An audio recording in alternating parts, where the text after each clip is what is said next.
krepšinio sporto mokyklos auklėtinis Šarūnas Pankevičius.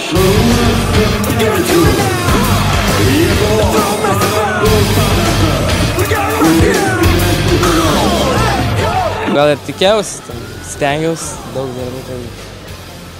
Geras įvertinimas. Įsižiūrėkite šitą rožą. Šarūnas Pankevičius. Babyface'as. Jums pirmą. Jo, jums pirmą šitas. Taip. Iš tikrųjų nerealus, kažkaip, net atrodo sustoja širdis, kažkaip, nežinau, neapsakomas iš tikrųjų. Labiausiai norėčiau padėkoti draugams, komandai, kurie padėjo ruoštis, kartu su manim dirbo, bėgioja, mėtė, žodžiu. Sprite, laisvė nuo troškulio.